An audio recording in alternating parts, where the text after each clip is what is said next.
All right, so get this. Mr. Beast takes some of the biggest YouTubers on the planet and locks them 400 feet underground for a whole week. And what starts out as this fun little adventure, oh, it completely falls apart. We're talking chaos, we're talking conflict, we're talking a full-on civil war.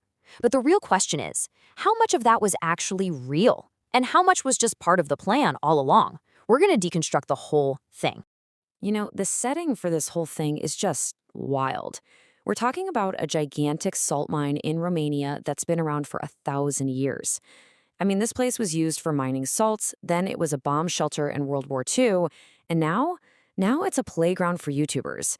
This quote just nails that insane contrast, right? Ancient history clashing with pure modern internet chaos. So, yeah, that really brings us to the big question here. What are we actually watching? Is this just another crazy challenge video? Or is it something more? Like a legit social experiment to see what happens when you take all these huge personalities, stick them in a box, and just shake it up? So before we even get to the chaos, you gotta understand the stage they were on. Because this wasn't some studio set. No, this was a real massive underground world. It was basically a character in the story all by itself. I mean, seriously, 1,000 years old. Think about that. A millennium of history literally carved out of the earth. It's not just some random cave. This place has a real presence, a real weight to it, which makes what comes next feel even crazier. And its history is just incredible. It goes from being this vital salt mine way back in the 9th century to a bomb shelter during the war, and now it's a YouTuber base. It's like every layer of its past just adds to this bizarre, one-of-a-kind atmosphere. Okay, so the setup seems pretty straightforward at first, right? You've got Mr. Beast's core crew, some food in bags, and this giant underground city to explore. But, and this is the absolute game changer, Jimmy had a secret plan. Every single day, a brand new, super famous YouTuber was going to show up. And that was the spark that lit the fuse for everything. And Mr. Beast basically tells you what's coming. He says it right out. This isn't just him narrating, it's him laying out the whole mission. He knew that throwing more people, more giant egos into this closed-off space was gonna make things go haywire. The chaos? Well, the chaos was the whole point. All right, so let's get into the good stuff. How did it all start to unravel? Well, the first couple of days were all about setting the scene. And each new guest that arrived, man, it was like pouring a different chemical into an already shaky beaker. It was only a matter of time before it exploded. So first up, on day 2, you get Gideon, and he immediately brings that chaotic prank energy. Then on day 3, Sam and Colby show up. They're paranormal investigators, so of course they're all about the mine's spooky history, leading everyone into haunted tunnels. And then Kai Cenat arrives, a total streaming superstar. His arrival completely flips the power dynamics of the whole group. And this is where things really take a turn. The friendly vibe, it's gone. After checking out this one cavern, Carl and Gideon pull a prank and just leave everyone else in total darkness. It was supposed to be a joke, right? But it was the first time someone did something against the group. You could feel that us versus them thing starting right then and there. And after another prank later that night, Lazarbeam just completely loses it. He makes this absolutely bonkers declaration of war. I mean, he's probably kidding, right? Mostly, but it just goes to show how fast things went from "we're all friends here" to this super intense rivalry. The battle lines were definitely being drawn. Okay, and this is where the whole social experiment really catches fire. Tensions are super high. So what does the group do? They make a classic mistake. They try to create some rules, some order, and oh boy, did it backfire. Spectacularly. So Kai Cenat, the new guy, gets elected mayor to try and control the pranksters, and his reign goes from 0 to 100 real quick. First, he banishes Carl and Gideon to sleep in the elevator. Then he starts making these ridiculous demands, telling everyone to move their stuff for no reason at all. The attempt to create order, it just created way, way more chaos.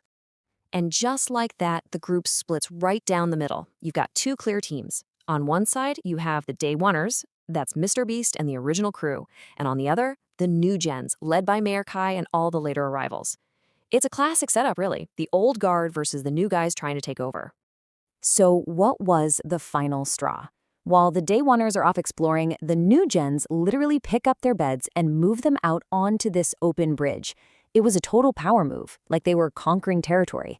And that's what sparks the rebellion, with Mr. Beast himself leading the charge. And boom, this is the moment the whole thing implodes. Mr. Beast confronts Kai face to face. With the rest of the Day Oneers backing him up, that little dictatorship just crumbles instantly. Kai literally quits being mayor right then and there, and the city is back to being lawless. So, after all that drama, after the peak of the Civil War, something really interesting happens. It's almost like all that conflict was a pressure release. The power struggle is over, and the group totally shifts gears. They stop fighting each other and start just having fun together. Yeah, the whole vibe just changes. Suddenly, they're playing soccer in this giant underground arena, they're projecting video games on the cave walls, they're even catching prime bottles dropped from like 100 feet up in the air. All that fighting was replaced with these huge, chaotic, fun activities. And then the last guest, Vikkstar and Speed, show up. Their arrival kind of seals the deal on this new vibe.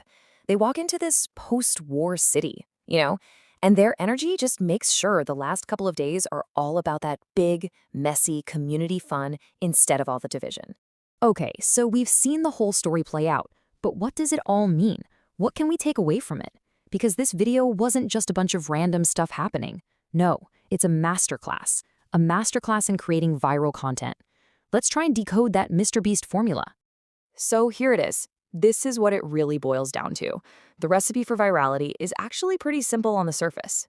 Step 1, come up with a mind-blowing concept, something people can't believe is real, like living in an underground city. Step 2, get an all-star cast of internet-famous people.